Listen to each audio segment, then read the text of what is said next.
Precisamos falar sobre currículos e sobre datas comemorativas.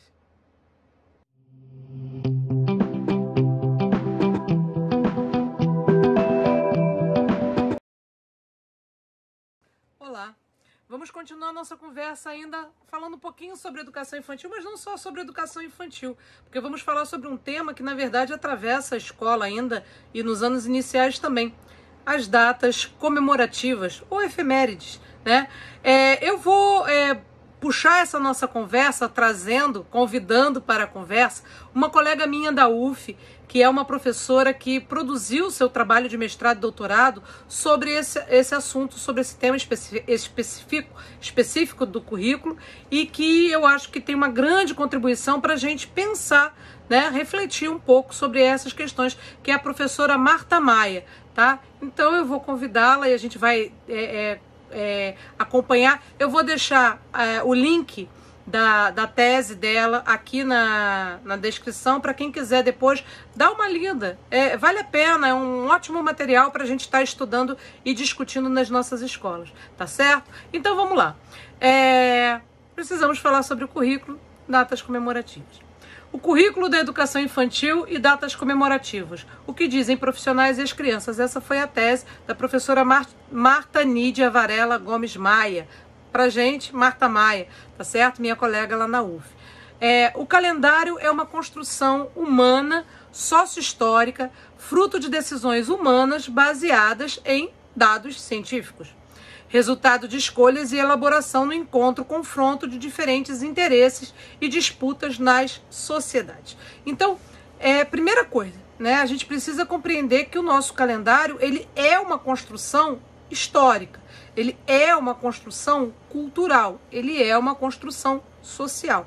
Nem sempre foi assim, existem outros calendários, a gente sabe que dentro do mesmo planeta existem outras culturas que vivem com outros calendários e, portanto, com outras marcações, né, de tempo e de espaço, e mesmo o que nós temos em comum é que nós temos essa necessidade de marcar esse tempo, né?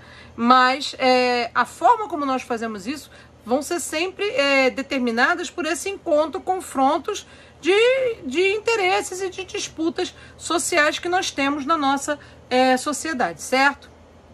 Bom, as comemorações costumam ter um sentido civil que orienta os padrões de conduta e cidadania valorizados em uma época ou em um sentido religioso, que assinalam datas significativas para religiões de ampla abrangência social e também podem se relacionar aos padrões de civilidade e sociabilidade. Essas datas ajudam a demarcar e a manter a memória coletiva, que, segundo Legoff, que é um teórico, né, que ela cita, é um elemento essencial do que se costumava chamar de identidade individual ou coletiva, cuja busca é uma das atividades fundamentais dos indivíduos e das sociedades de hoje. Ainda de acordo com Legoff, a produção da memória coletiva é sempre parte das disputas pelo poder e das elites dominantes detêm o domínio da memória e do esquecimento, segundo suas escolhas do que deva ser produzido como tal. Então, primeira coisa que a gente precisa ter consciência é que cada comemoração dessa, cada data, cada marco desse faz parte de uma disputa por narrativa, né? Nós já estudamos isso lá quando nós vimos, né, a questão da pós-modernidade, né, a realidade como uma produção discursiva. Pois é, a nossa sociedade, ela vive numa disputa de narrativas, né? Afinal de contas, vai entrar para a história aquilo que a gente conseguir reproduzir e deixar como marca. Por isso que para em algumas ocasiões, né, da história da humanidade, nas guerras, né, nas conquistas, né, a primeira coisa que o conquistador faz é tentar apagar a memória do povo que está sendo conquistado, né? Em nome disso, quantas bibliotecas não foram queimadas, quantas obras de arte não foram destruídas, quantas línguas não foram apagadas, né? Então, existe aí uma disputa, né, pela narrativa. Então, todo conhecimento produzido pelo outro, né, acaba sofrendo um epistemicídio, né, como diz o Boaventura, né? A gente acaba matando aquela produção de conhecimento do outro, né? Matando, por quê? Porque aquilo é marca de identidade. Aquilo é marca da narrativa da história do outro que eu preciso apagar para, né, escrever sobre essas marcas a história que eu quero.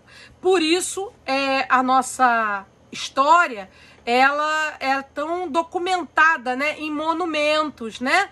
A cada rei, a cada faraó, a cada imperador, né? Ele chega e ele quer deixar sua marca. E aí ele começa a espalhar, né?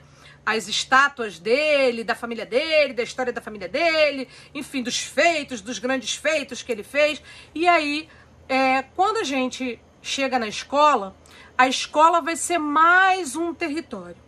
Então, se a gente tem as marcas disso, espalhadas pelas praças, espalhadas pela arquitetura, espalhadas, né, por determinadas marcas narrativas, existe na escola também a tentativa de impor uma narrativa, né?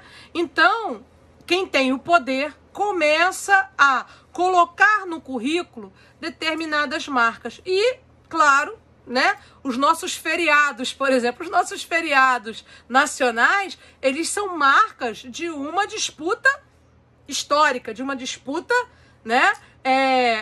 Por que nós temos tantos feriados religiosos ligados à igreja? Porque não é só religioso, gente.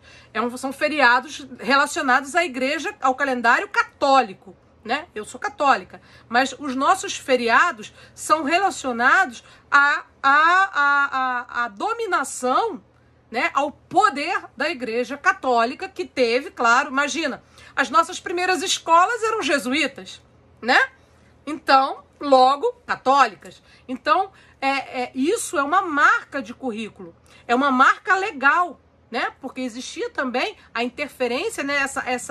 Essa interferência da religião no Estado era total, né? Então, assim, existe uma marca dessa religiosidade na agenda do Estado. Então, por isso, são feriados institucionais, olha, e instituídos há muitos e muitos anos. Então, por que nós temos essas comemorações? Porque são comemorações instituídas, né, secularmente pela Igreja Católica, que adentrou o calendário do Estado e, portanto, apesar da nossa escola ser laica, o que significa que não tem nenhuma profissão de fé, né? A escola, ela não pode ter nenhuma manifestação religiosa, O sentido de laico, gente, não é tudo dentro, tudo cabe, né? Não é você botar todas as religiões dentro, é não botar nenhuma, né? A escola, ela é laica, assim como o Estado deveria ser laico. Então, a escola não pode ter marcas da religiosidade, porque isso é do fórum privado. Eu faço as minhas escolhas, vocês fazem as de vocês, e cada um vai exercer a sua fé e a sua religião dentro das instituições religiosas, que é para isso que elas existem. A escola é outro espaço, né? Então, mas a gente vai tendo essas marcas históricas, né? Que advém dessa disputa de poder, tá certo? Então, não é sempre foi assim, é porque sim, existe uma razão, existe uma história por trás desse nosso calendário, tá certo? Bom, Marta vai nos esclarecer que das 34 datas cívicas e morais, 12 estão relacionadas à pátria e são heranças, é óbvio, né, do nosso período ditatorial, né? Período que as Forças Armadas queriam muito, né, enaltecer esse nacionalismo, enaltecer o patriotismo, né, que tinha muito a ver com a própria ideologia, né, desse período, tá certo? Então, a gente vai herdar desse período Dia de Tiradentes, Dia do Descobrimento do Brasil, Dia do Soldado, Dia do Hino Nacional, Dia do Folclore, Dia da Independência, Dia da Fraternidade Brasileira, essa eu nunca ouvi falar, Aniversário da Cidade, Eleições, Dia da Bandeira, Dia da Cultura, Dia da Proclamação da República. Eu cresci, na verdade, eu sou uma abençoada, né? Porque eu cresci em escola de freira e estudei durante o período da ditadura. Então, eu realmente, eu conhecia todos esses hinos e a gente cantava o hino da bandeira, o hino da independência, a gente tinha toda esse trabalho, né? Mas tinha também essas datas, né, que eram comemoradas, tá certo? Quer dizer, eram exaltadas, né? E sempre exaltadas não de forma crítica, não de forma reflexiva, né? Apenas exaltação, né? Quatro dessas datas são relacionadas à família, né? Dia das mães, dia das avós, dia dos pais, dia da família. E 18, a convivência social. Dia do idoso, dia da mentira, dia do livro didático. Dia da família na escola, dia da educação, dia da comunidade, dia do silêncio. Dia do silêncio é ótimo, né, gente?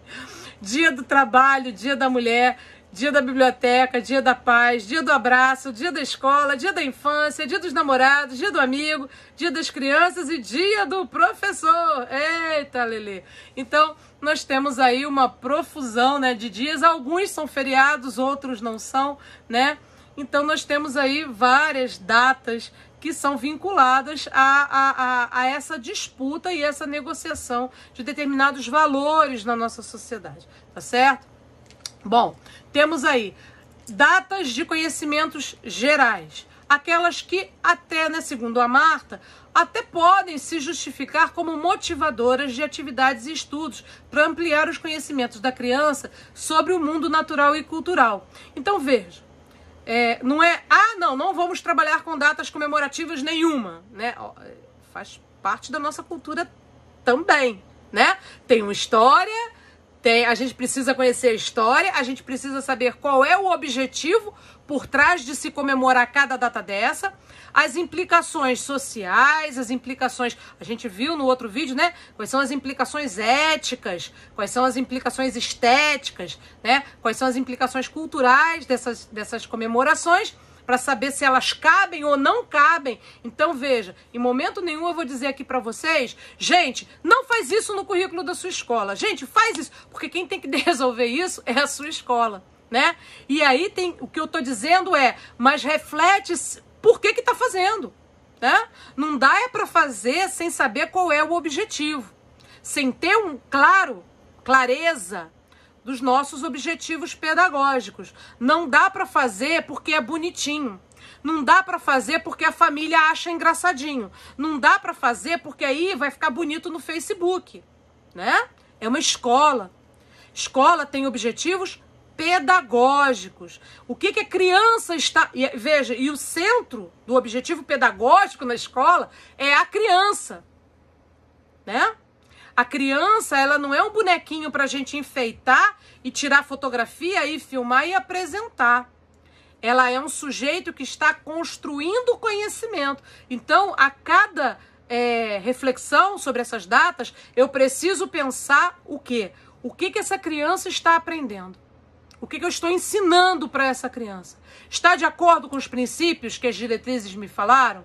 Né? Está de acordo com os princípios que a nossa escola defende? Então é essa reflexão que eu estou convidando a fazer, tá certo? Sobre as datas comemorativas.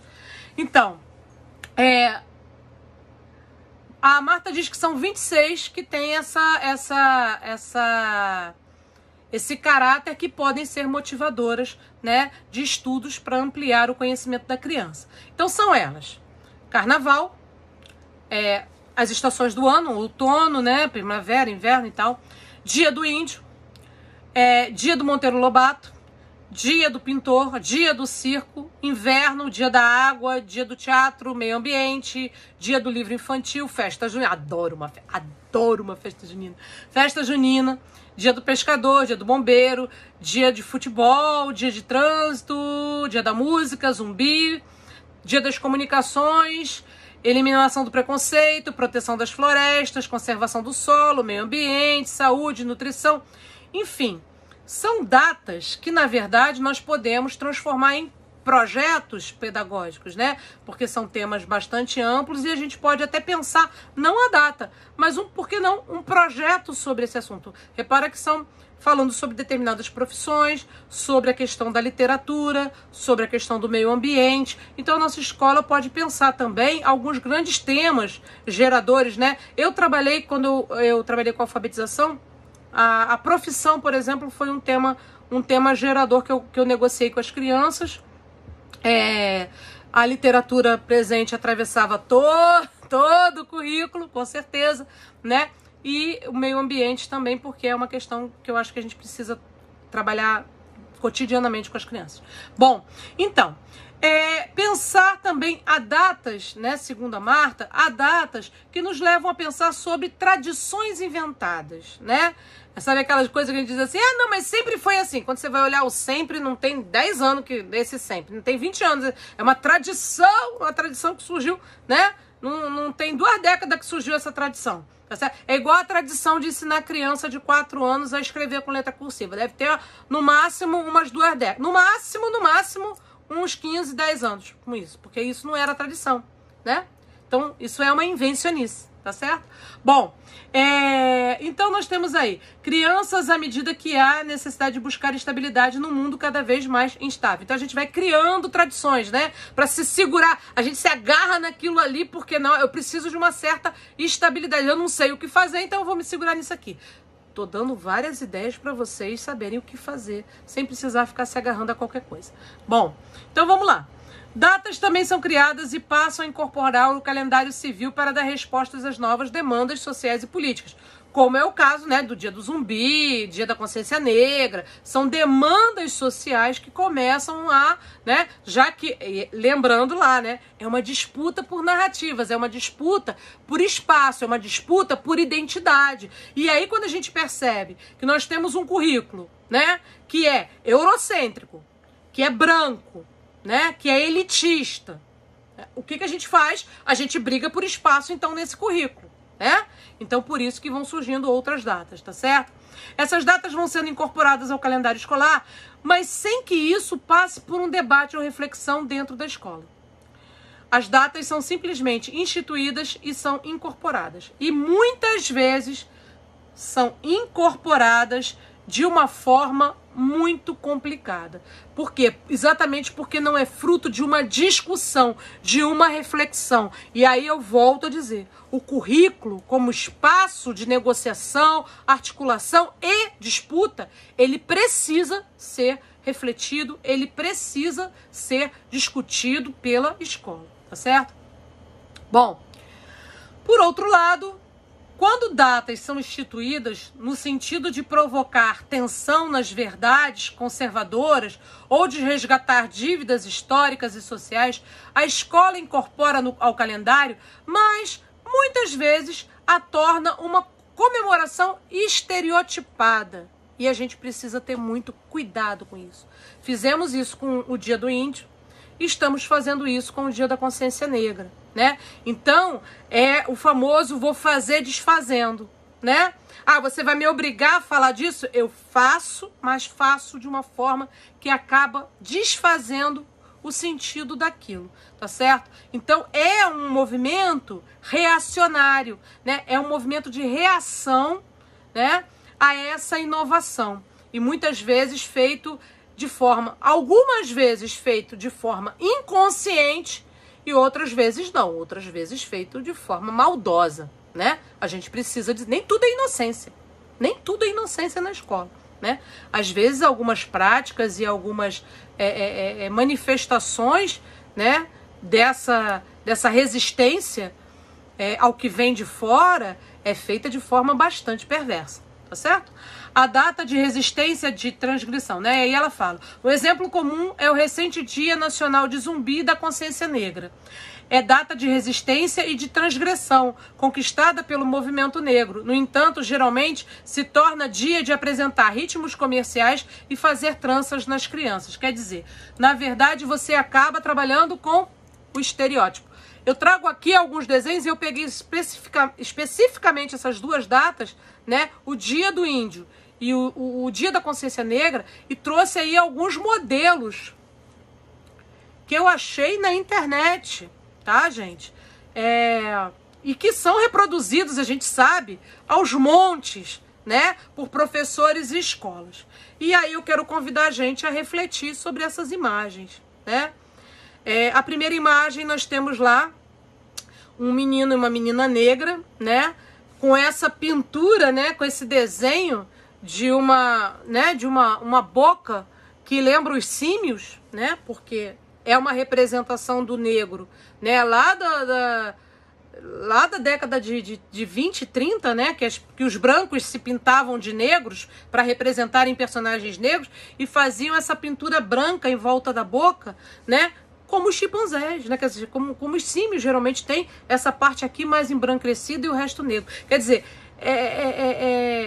e aí você tem eles vestidos, né? Com a roupa rasgada e tal, né? Como se fossem escravos, né? Essa é uma das representações, quer dizer, um modelo para as crianças pintarem, né? E aí a gente tem que se perguntar, né?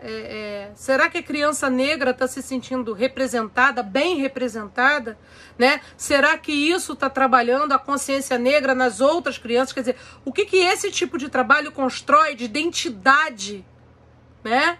Individual e coletiva? E aí nós temos ao lado o percorrer com o dedo. Eu vou ler aqui para vocês, não sei se está para ler para vocês, mas é assim: percorrer com o dedo os cabelos da menina, executar os grafismos seguindo a direção das setas. Consegue ser duplamente infeliz, né? Consegue ser eticamente infeliz e consegue ser pedagogicamente infeliz. Então, esse tipo de proposta, né, de trabalho motor totalmente desnecessário, porque nós temos formas muito mais lúdicas, muito mais concretas, muito mais eficientes para trabalhar com a questão da coordenação motora fina, inclusive o grafismo, né, do que esse tipo de trabalho, ou esse tipo de trabalho, eu nunca sei para que lado que eu vou olhar, né, mas enfim, esse tipo de trabalho nesse desenho, né. Então, volto a perguntar, será que a criança negra, ela se sente acolhida, representada nesse tipo de atividade proposto pela escola, né? Que é pedagogicamente equivocada e eticamente questionável, né? E que a gente vê aos montes e as pessoas chamam isso de trabalho de consciência negra. Bom, embaixo nós temos duas representações indígenas. Eu quero dizer para vocês que eu sou descendente indígena. Sim, meu avô era da tribo Funiô, né? Não era ele era índio da tribo Funiô. Minha avó não, minha avó já era descendente de negras. Negra e holandesa. Ah, bagunça isso, né? Mas eu sou 100% brasileira, né? Mestiçada de cabo a rabo. Mas enfim, é isso, né? E meu avô era da tribo Funiô, né? De Pernambuco, tá? Uma das milhares de etnias indígenas que nós temos, né, no Brasil. E aí eu fico olhando para essas representações, né? Eu acho que meu avô não se sentiria representado pelos índios Funiô, que eu conheço também não. Eu acho que, aliás, nenhum índio brasileiro vai se sentir representado por essas figuras, né? São figuras, evidentemente, de inspiração norte-americana, né? Eu chamo de índio Apache, mas também é ignorância minha, porque lá também, né, tem Navarro, tem Sioux, tem um monte de etnia indígena, né? Mas o que a gente via nos filmes norte-americanos quando eu era criança, né, da 7ª Cavalaria contra os índios Apache, a representação era essa, nem sei se né? Mas com certeza não é índio brasileiro, com certeza não são os nativos, os povos originais, né? Aliás, eu vou repetir isso várias vezes, né? Vocês já perceberam que sempre que eu falo índio, eu tento trazer para a gente começar a usar também. Lembra da produção discursiva? São povos originais, né? Índio quem chama é o português. O português é que chega aqui e chama os habitantes da terra de índios. Mas, na verdade, eles têm vários nomes, né? Então, nós temos os chavantes, os tapuias, os tamoios, os funiões. Então, não são índios, né? São diversas etnias e diversas culturas. E aí, nenhuma delas, com certeza, vai se sentir representada, né? Por essa... E aí, cabe a gente, que é educador, se perguntar assim, eu estou ensinando exatamente o que para a criança quando eu proponho esse tipo de atividade? Volto a dizer, né? eticamente questionável, pedagogicamente questionável. Por quê? Porque é um desenho pronto para a criança pintar, né? É o famoso pinte dentro do espaço. Né? Ai, mas as crianças adoram! Sim, mas eu não trabalho pelo gosto ou desgosto da criança. Eu trabalho pelo crescimento. Lembra? Lembra? É escola. Nós somos pedagogos, professores. Nós temos que nos preocupar com aprendizado e desenvolvimento. Não é se vai ficar bonito ou feio, né? É aprendizado e desenvolvimento.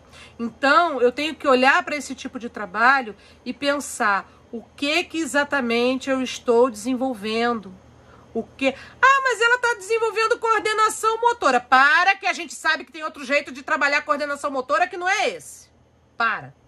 Sabe que a criança desenhando livremente, estabelecendo seus próprios limites, né, para poder pintar, é muito melhor e desenvolve muito mais coisa. Se não sabe, deveria saber, né? Que o desenho livre da criança, né, pode até ser a partir de um modelo, como as pessoas aprendem a desenhar. Eu também fiz curso de desenho, tá, gente? A gente aprende a desenhar, você bota um modelo lá e você copia à mão livre. É o olhar, é a observação. Isso desenvolve coisa dessa. Esse movimento de olhar e desenhar, olhar e desenhar, desenvolve muita coisa. Dá um desenho pronto, que é o desenho do outro. Você está criando um referencial estético ruim para a criança. Porque aí, essa criança que passa a vida pintando esse raio dessas folhinhas, chega lá na minha sala, na faculdade, e diz assim: ai, mas eu não sei desenhar. Ah, mas eu não sei pintar. Ah, mas eu não... É cheia de não sei. Porque não teve a oportunidade de desenvolver seu próprio traço, seu próprio desenho, sua própria expressão. Devo isso a uma educação infantil mal feita. Tá? Quero dizer para vocês isso. Eu devo esse monte de não que as minhas alunas têm lá, que não sabem cantar, não sabem dançar, não sabem desenhar. Depois sabem. Depois elas descobrem que elas sabem, né? Mas olha, tem que suar a camisa para a pessoa se libertar daquele monte de não que a escola coloca. Então, pelo amor de Deus, vamos pensar, gente. Pensa se isso aí é trabalho pedagógico. Pensa no que isso aí tá oferecendo de oportunidade de trabalho para a criança, de construção de conhecimento ético, estético, tá certo? Bom, o currículo organizado em torno das datas comemorativas, como pode ser observado em Maia 2011, que é o outro trabalho dela, não é justificado pedagogicamente ou considerando-se a criança, que é essa nossa questão. A gente precisa considerar a criança, o que essa criança está aprendendo, o que eu estou ensinando de fato para essa criança, tá certo? Hobsbawm em 2012, apresenta um conceito de tradição inventada, tradições que nos parecem muito antigas, mas são recentes. Por tradição inventada, entende-se um conjunto de práticas normalmente reguladas por regras tácitas ou normalmente tácitas e abertamente aceitas. Tais práticas de natureza ritual ou simbólica visam inculcar certos valores e normas de comportamento através da repetição, o que implica automaticamente uma continuidade em relação ao passado. Então é isso, a gente precisa saber o que é tradição inventada e o que não é tradição inventada, certo? Nesse sentido, a introdução de comemorações de caráter político, ideológico, moral e consumista acontece e se perpetua até os dias de hoje. Tá no trabalho da Marta, página 22. Os dois grupos de concepções apontam uma preocupação que vai além da escola. O grupo preparatório tanto se preocupa em corresponder às necessidades da sociedade industrializada, quanto a torná-la menos excludente. E o grupo progressivista busca mudança social através da experiência do sujeito, que poderá interferir na vida da sociedade. Então, o que ela está trazendo aí são duas concepções, né, de preocupação, né, com esse currículo da educação infantil. Aquele grupo que acha que educação infantil é período preparatório, já discutimos sobre isso, não vou nem voltar a isso, né? Educação infantil não é escola preparatória para o fundamental, ela é preparatória para a vida, ela é preparatória para a infância, ela é preparatória para preparar aquela criança naquela faixa etária com aquilo que aquela criança precisa, tá certo? Ela não é um vir a ser, ela já é e ela precisa ser educada nesse momento que ela está. tá certo? E aí eu queria voltar, né, nessa questão que é impressionante, eu até brinco, né, dizendo assim, a escola assumiu o calendário, né? Eu brinco falando assim, é o currículo. Quem diz o currículo da escola hoje são as lojas americanas, né? A gente segue o currículo do comércio, né? A loja americana, saiu o carnaval, botou Páscoa, a escola vai atrás. Então, gente, a gente tem que pensar a serviço, como diz o Freire, a serviço do quê e contra quê, a serviço de quem e contra quem a gente está educando, né? Então, sim, nós temos coisas para discutir, né? Nós temos cultura, nós temos aí várias questões, né? Nessas datas comemorativas. Nós temos questões de luta, nós temos questões culturais, nós temos questões de poder, nós temos questões de disputa de narrativa, nós temos questões de consumo, de formação do consumidor, de mercado, né? Então, até que ponto o mercado quer interferir no currículo da escola e até que ponto a gente reflete sobre isso e até que ponto a gente simplesmente aceita, acata e segue, né? Então, o problema, para mim, é isso, né? A gente não pode seguir e acatar e ir seguindo sem parar e se pensar, mas é isso? O que eu estou ensinando para o meu aluno, né? O que ele está aprendendo, o que ele está desenvolvendo, tá? Então, e o que isso está de acordo com as diretrizes, né, com os princípios lá éticos e estéticos, né, e culturais, o que não está de acordo, tá? São muitas coisas para pensar, gente, é um complexo de coisas para pensar, né? São muitos fios para pensar. São sim, pensar dá trabalho, mas são fios que a gente precisa ir puxando desse novelo. Não dá para sair fazendo as coisas, atropelando as crianças sem parar e pensar no que a gente está fazendo, tá? Bom, essas polaridades são comentadas por Leite Filho, que a educação infantil não seria uma escolinha ou uma antessala da escola. Essa é uma discussão que vem desde os anos 50, 60. Meu Deus do céu. É muito antiga, gente. Essa discussão da educação infantil ser antessala do ensino fundamental é muito antiga, né? Tinha um jardim de infância muito pré-primário, né? Muito preparatório para o primário, e esse já tinha aquele conteúdo, né? Aquela coisa, vamos fazer exercício de coordenação, né? Exercício, chamava inclusive exercício de prontidão, eu me lembro dessa desgraça, né? E você tinha um jardim de infância muito ligado à arte e educação, ao desenvolvimento integral da criança, mas ligado a uma ideia de educação infantil com objetivo em si mesma, né? Educação infantil com objetivo em si mesma, e não como preparação para o segmento, né? Para o nível seguinte. Então, isso de certa forma, se configurou uma resistência ao debate sobre o currículo. Então, é isso. Nós temos essas duas propostas, elas continuam em debate, né? E a gente precisa enfrentar, né? Qual é a minha concepção de educação infantil? Né? Qual é a minha concepção curricular de educação infantil? Porque se eu não definir isso, né, eu não posso me inserir nesse debate curricular sobre educação infantil, tá certo? Então, algumas palavras que não são finais, tá? Ao centro, o protagonismo infantil. A gente precisa ter essa ideia clara. Para mim, isso está bastante evidente. A criança é o centro da ação pedagógica.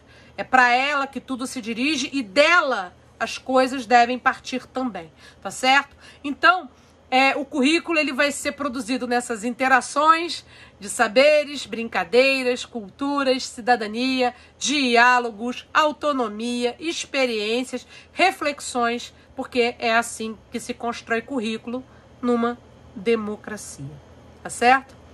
Bom, quem gostou, deixa o seu joinha aí, aperta aí, pode apertar o joinha para mim, por favor. Façam comentários, podem deixar suas perguntas, questões, dúvidas.